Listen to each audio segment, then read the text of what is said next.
Continuing chapter 7 of part 4.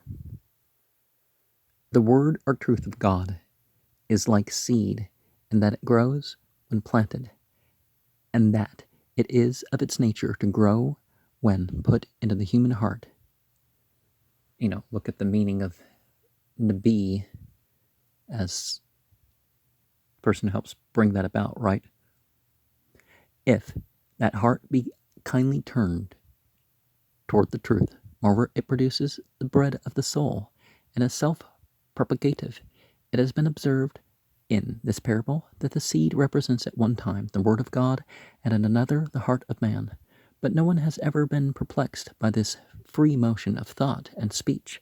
The illustrations are as clear as if every rule of the most artificial rhetoric has been observed, while Jesus used that discretionary license which distinguishes original and independent thinkers from mere grammarians and rhetoricians. And perhaps this matchless teacher had a meaning in the very change from seed to soil. Well, certainly of their time. That's why God sends prophets. It's not, just something a bit beyond what the humans are going to invent. The loss of the seed is the loss of the soil, and the good seed on good soil becomes incorporated therewith. A man who loses the truth loses himself. He who receives the truth enriches his own personality. The difference in the reception by the different classes of hearers is thus explained. 1. The wayside hearers are those who hear the word of the kingdom so far as outward reception of the mere word is concerned, the mere listening to the statement of propositions without an active apprehension. The word lies on their souls as seed does on a paved and much trodden road. It is there, but it has not entered. It has not been received. The hungry mouth of the plowed furrow is not there to take it in, nor is the harrow ready to put it under. It is obvious to the eyes of the birds who see it and take it off. The evil one does that.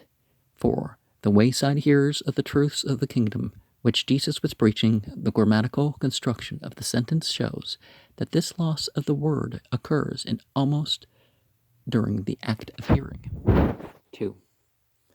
But what was sown among the stones, this is he who heareth the word, and immediately with joy receiveth it. Yet hath he no root in himself, but is for a time temporary. And when tribulation or pursuit ariseth, because of the word, immediately he is caused to stumble. There is a different class of hearers. They not only listen to the word and receive it into their ears, but they have joyful emotions. They receive it enthusiastically, but so soon as a severe trial of their faith comes, they fall away from the gospel. They have not root. They have not taken it into their souls and made it part of their lives. Well, is the trial that they've been tempted, or they've been put through hardship and say, I've been through enough already, why do I have to do good deeds, or, that sort of thing? Or is it, the faith that they've been exposed to turns out to be wrong? But if it turns out to be right, this is totally the right approach.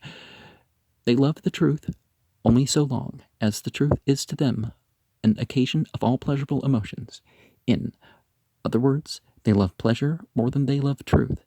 And when pressure or pursuit, tribulation or persecution presents to them for immediate discussion the choice between pleasure and truth, their decision shows how little root the truth had been able to strike in their souls.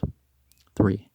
And what was sown among the thorns is he who heareth the word, and the anxious care of the world and the deceitfulness of wealth choke the word, and it becometh unfruitful. Here is another mixture of the sign of the thing signified, making the word mean in the same breath both seed and soil, but the sense is very open, while in the second case The rootlessness of the man, or the rootlessness of the word in the man, is demonstrated by what comes to him. Here the same thing is demonstrated by what the man himself pursues. In the former case, if no tribulation or persecution had come, the man would have gone on quite happy. But here his course of daily life shows how little the truth has dominion over his soul, anxious care and elevation of the present over the future, a preference for temporary visible things rather than for permanent, eternal, indivisible things, and then the deceitfulness of wealth, luring men to its pursuit by the promises of enjoyments it never affords. These spring up about the word, and the truth fails to have the happy effect upon the character of the hearer, which it would otherwise have. 4. But what was sown on the good ground, this is he who heareth and understandeth the word, and indeed beareth fruit, some 100, some 60, some 30, that which was sown on good ground, so says the original. The wayside, the stony places, the thorny places are all bad for the seed. Ground with nothing else is good. A soul without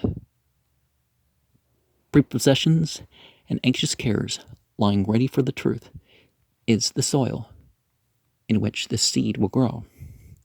That is the reason why childlikeness and simplicity of spirit with desire for the truth are so much commended by Jesus, and have in all ages been favorable to the cultivation of the character and the acquisition of true wisdom. In such a man plant the truth, and it will certainly be fruitful. But as in evil hearers there are 3 classes, so the teacher instructs us that there will be varieties of good bearers, but this variety will be rather in degree than in kind.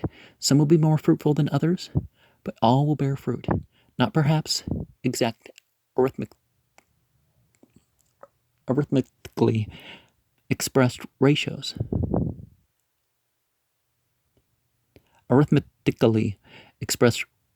But certainly in a proportional diversity. Then followed his own exposition of the parable of the tares. He who soweth the good seed is the Son of Man. Do we mean sourroot, which adds up to 666? Probably not. The field is the world. Of course, 666 is almost always a good number in the Bible. They changed the book of Revelations to have 666 instead of 616, but other than that, it's almost every number value or occurrence or whatever is. The good seed, these are the sons of the kingdom. The tares are the sons of the evil one. The enemy that sowed them is the devil. The harvest is the end of the age. The reapers are the angels, as therefore the tares are assorted and burned in the fire. So shall it be at the end of the age. The Son of Man shall send angels, and they shall gather out of his kingdom all who are snares. The word translated all things that offend mean that portion of a trap where the bait is suspended, which, being touched, causes the snare to spring and tighten on the unfortunate animal, as the word in the original, although neuter, manifestly refers to persons. The translation I have given above seems to be not only literal, but exactly expressive of the idea intended. And those who make lawlessness, refer to those who do things in Jesus' name in Matthew 7, 22, 23.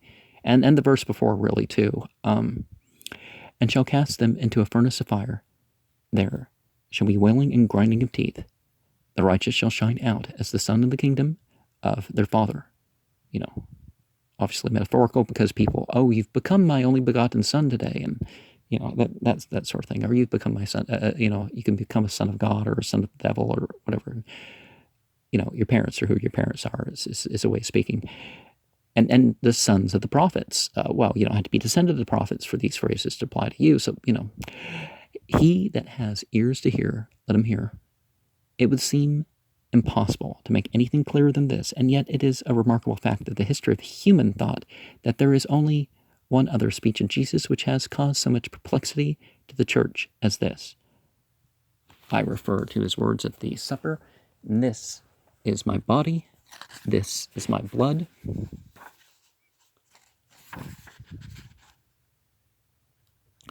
A volume as large as this might be filled with a history of controversies fought around this parable and its explanation by Jesus. Well, there is no part of me which is not of the God or the gods or whatever people say. May it become our flesh, may it become our blood. It's a common enough thing of mystical meals, but sometimes they would symbolically eat the deity, as it was said. Transubstantiation is not necessarily that it turns into the deity and you're cannibalizing a human, or you're eating the deity incarnate in a sacred animal or something. Although people believe that, but they also believe more like the Protestant way too. But anyways, the most perverse and foolish, erroneous interpretations have been given, mainly growing out of the interpretation of the phrase, the world, which men insist to this day in making to mean the church. They will not let Jesus know what he meant when he spake. Will the reader be good enough to refer to the parable, and immediately after reading it, read the exposition of Jesus and then follow with the next paragraph?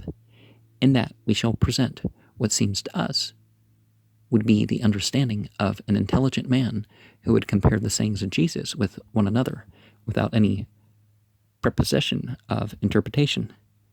Jesus says, the seed is the word of God. See Luke 8:11.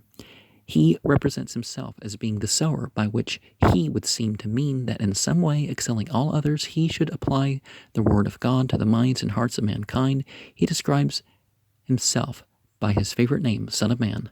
The field is the world, not the church. The field is the whole community of human beings occupying this planet in successive generations with their various pursuits and developments. The kingdom of the heavens is like unto a man who sowed good seed in his field.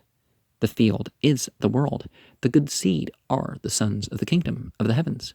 The tares are the children of the devil, whose personality and activity Jesus taught, not in parable, but in most strictly didactic and expository discourses to his disciples in private. And in the explication of a parable, the devil, the accuser, the slanderer, is the enemy of the Son of Man, because he has sown evil in the world, not especially in the church, because the church must be part of the world. It will have the characteristics of the world, and the particular of a mixed population. The harvest is the end of the age. Now, certain abuses and attacks and stuff, we don't see them as being more common among the Catholics versus others, and actually among the church members, it's less common than the more secular population, and among the people who, are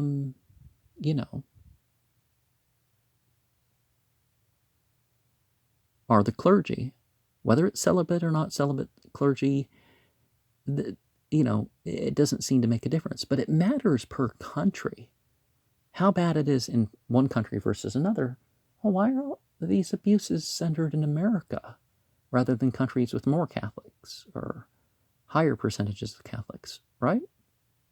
Or higher percentages of Protestants or whatever. Why is it centered in America and Ireland and a few other European countries that stand out? People talk about Taiwan, but Taiwan's, I'm not talking about the Catholic thing, I'm talking about the Buddhist thing. But Taiwan is not, nowhere near, is there a European country with less of a problem than Taiwan? I think they're all more of a problem, the Western Europe is. Anything west of Turkey is, the harvest is the end of the age. In our common version, Falcifer, think of that as a role and as a actual being, perhaps. In our common version of Matthew 13, we have in the 38th verse, the field is the world, and in the 39th verse, the harvest is the end of the world. The words in the original are totally different. The former passage, it means this orderly universe of God and the human race occupying this planet. In the latter, it means A'an, age, Ara, The whole phrase means the coming together of aras, the joining of their ends, the concluding end of one and the opening end of the other. Church I was raised in had a magazine they put out called the New Era or something like that. The phrase here is Sah Talaya tu Ionas. In Hebrews 9:26, Paul uses the phrase Sun Talaya Ton Ionon. The juncture of the ages, the moment of the passage from the one ara to the other. Trench thinks the phrase equivalent to the Talah Ton Ionon of 1 Corinthians 10:11, the extremities of the two aras, the end of the one and the commencement of the other.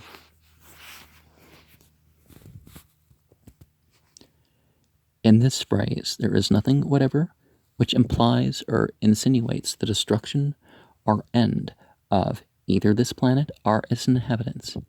There is very plainly indicated a great transition epoch when one cycle ends and another begins, and this juncture of the eras is marked by an epoch of vast changes in the constitution of things. It will be the harvest home of the kingdom of the heavens. Until that time, no man and no set of men must undertake the weeding process to cast evil out. It cannot be done, lest, gathering together the tares, ye root out the wheat with them. Obviously, Jesus believed that the world was not so much hurt by the existence of evil men as it was benefited by the existence of the good. It is better to permit an evil man to reside in a community, a church, a society, a town, than by mistake to destroy a good man. The faith of Jesus in the goodness of goodness is both beautiful and sublime. It rested upon another thought. The evil is to be destroyed at the end of this and the beginning of the next, whatever that shall be. The destiny of evil is to be destroyed. The destiny of the good is to be preserved. Now, you could say this could be the switch to an international prophetic age where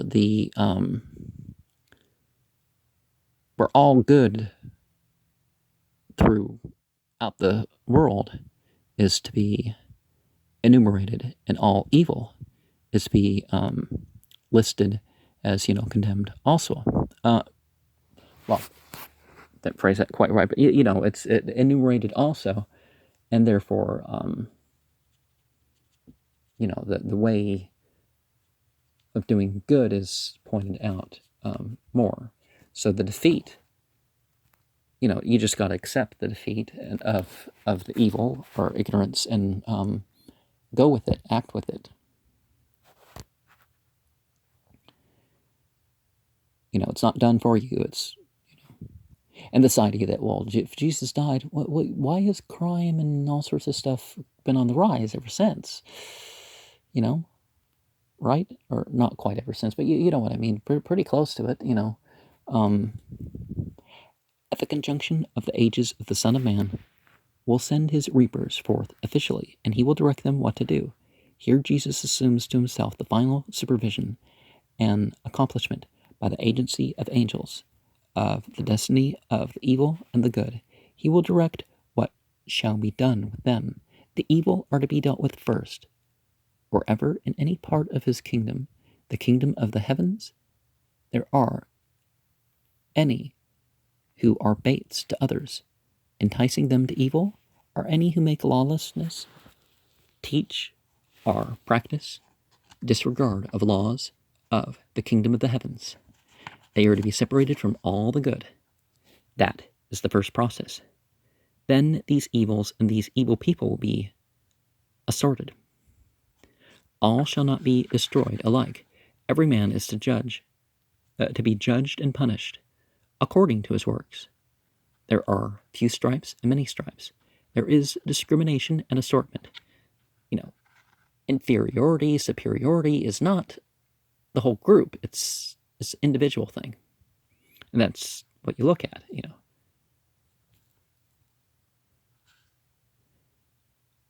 bind them in bundles for the burning.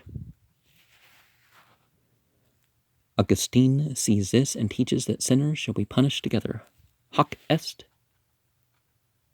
rapacis cum rapacibus adulterus cum adulteris homicidas cum homocidis fures cum furibus derisores cum derisoribus similes cum similibus, that is, robbers with robbers, adulterers with adulterers, murderers with murderers, thieves with thieves, scorners with scorners, like with like. I'm reminded of some of the things in like what Surah 24 and stuff like this about, that draws the attention that all these various good deeds, the fasting and the praying and all this, so the community gathers together on these are the sort of people who do the good deeds. You have your individual responsibility and encourage as a group, so the emphasis is drawn both ways. I've oversimplified that, but Dante, the dark Italian Hierophant, represents that among other spectacles in hell he saw one moving flame divided at the top, and was told that it contained Diomed and Ulysses, who sped together now to their own misery, as formerly they used to do to that of others. The Old Testament scriptures give this intimation repeatedly, that man perish not alone in his iniquity. The deceiver and the deceived are his. John 12:16. Then these bundles are to be thrown into a furnace of fire. The weak shall burst into wailing, and the fierce, wicked ones shall gnash their teeth in rage, but they shall be destroyed. This intimates the most fearful anguish in the process of destruction. Then, when whatsoever and whosoever offends or causes to offend shall have been destroyed, shall have been rolled away like a dark cloud. The righteous shall blaze forth gloriously in the kingdom of their Father, until which time let no man undertake the work of excision and destruction. It is the prerogative of the Son of Man, and shall be accomplished at the juncture of the eras, when this age shall end and the age to come begin. Now you can also think of the parent-child thing as the inheritor and the work to maintain.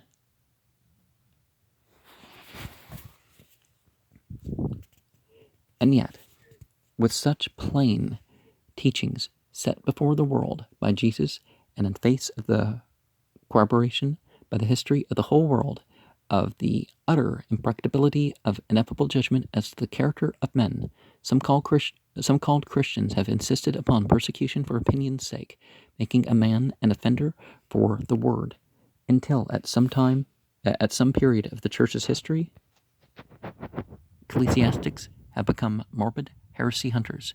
For instance, Aquinas, who in the 13th century won the name of angelic doctor, taught that the prohibition is binding only when there is danger of plucking up the wheat while extirpating the tares, as if Jesus had not expressly taught that the danger is always and will be while this era lasts. John Maldonatus, a Spanish Jesuit of the 16th century of the Common Era, taught that the householder was to determine whether such danger existed, and he added that as the Pope is the representative of that householder, he must be asked whether or not the tares shall be removed, upon which he addresses to all Catholic princes an exhortation to imitate those slaves of the householder, so that instead of having to be urged to the work of rooting out heresies and heretics, they will rather need to have their zeal restrained. So, totally has what is called the Church misrepresented the teachings of Jesus. Because there's a difference between ecclesia and church. Having now the invaluable help of the great teacher's method of explaining his own parables, let us apply it to all that follows, explaining The next parable of the seed growing in secret, in that the commentators have found great difficulties. They say that if the man who sows the seed is Jesus, then the parable seems to disparage him. Something is attributed to him which seems unworthy of him, less than to take less than to him rightly appertains. While if, on the other hand, we take him to mean those that in subordination to himself are bearers of this word, then something more, a higher prerogative, as it would seem, is attributed to, then can be admitted to belong rightly to save only to him. Trench, in his treatise on the parables. Another, Strauss, Leben Jasu, Volume 1, page 664,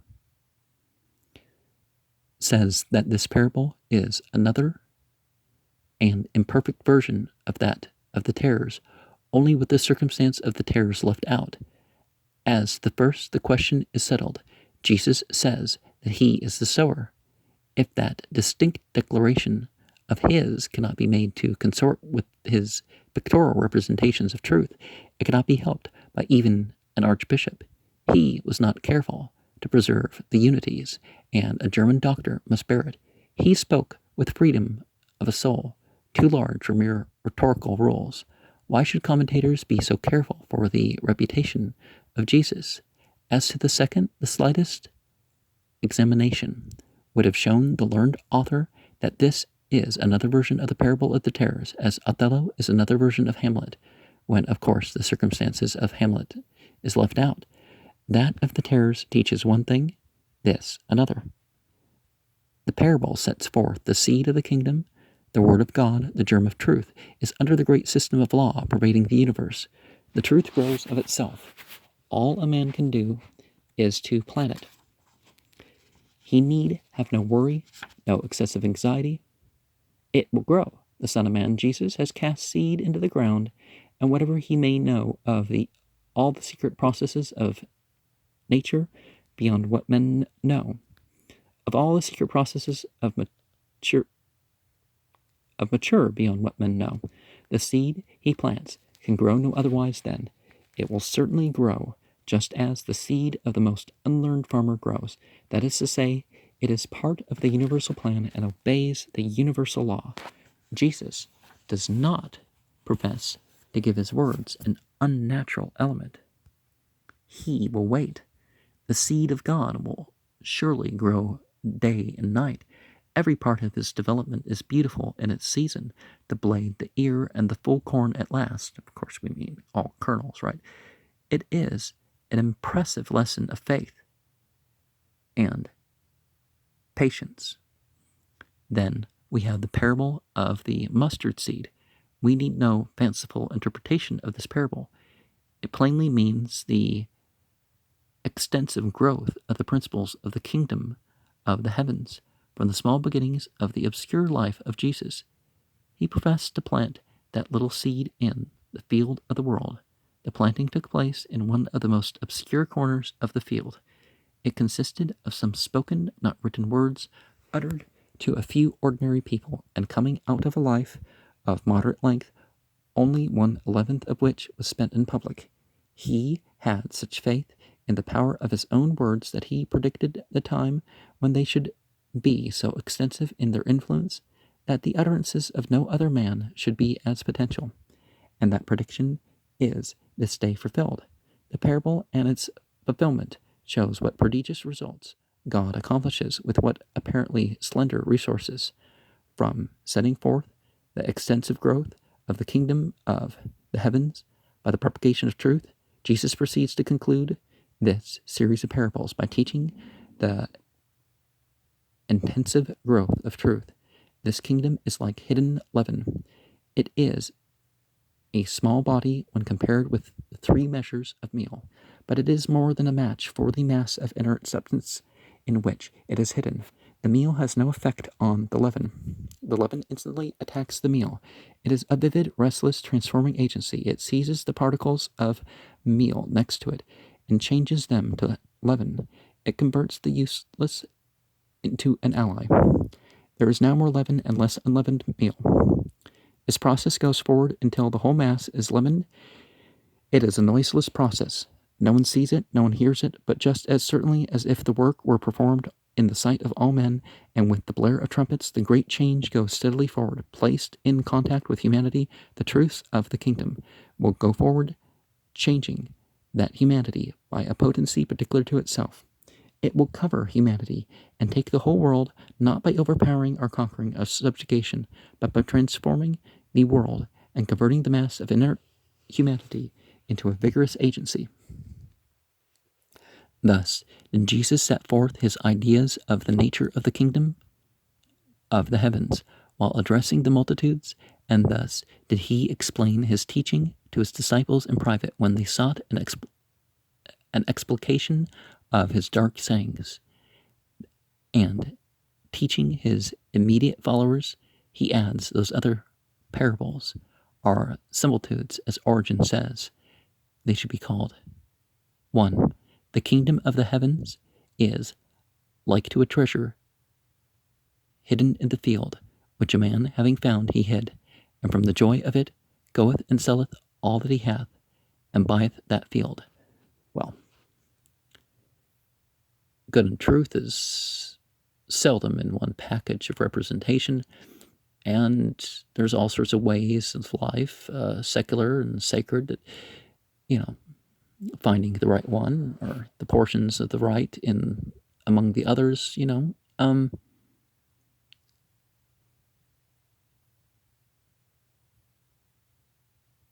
2. Again, the kingdom of the heavens is like to a merchant seeking good pearls, and having found one pearl of great value, he went and sold all that he had and bought it. And see, you give up on other ways. And put what you have into following the right path rather than scattered paths, right? Don't be abrogated. 3, again, the kingdom of the heavens is like to a dragnet cast into the sea, and the gathering of every kind, which, when it was full, they drew upon the shore, and having set down, they gathered the good into vessels, but cast the bad away. So shall it be in the end of the age of the righteous. And shall we cast them into the furnace of fire, there shall be weeping and gnashing of teeth. Now, even when you get what you want, you have to actually, is it what I want, or is it somebody being lax over here, or somebody being too strict? What is actually the teaching, After the method of Jesus in explaining his parables, it would seem that those similitudes should contain no difficulties, and they do not. To simple minds, there is not a particle of difficulty except such as have the old barren idea of churchism, to which all things must bend. Jesus is talking about something much higher and deeper than church. He is talking about the kingdom of all ages and all heavens. He presents it again in 3 ways. 1, in the parable of the treasure. It is as if a man walking over the field, which may seem to him barren and worthless, all at once comes unexpectedly upon a treasure, which so enhances the value of the field that everything else in comparison with it seems worthless. The field is the world. The kingdom of the heavens is the treasure. It is this which makes the world so valuable. Yeah, people can be quite miserable with a lot of wealth, but if their consciousness is in accord with contentment and stuff, maybe there's a spiritual use, It is in the world. Men do not see it. They are like unlettered rustics who walk over a field and perceive nothing.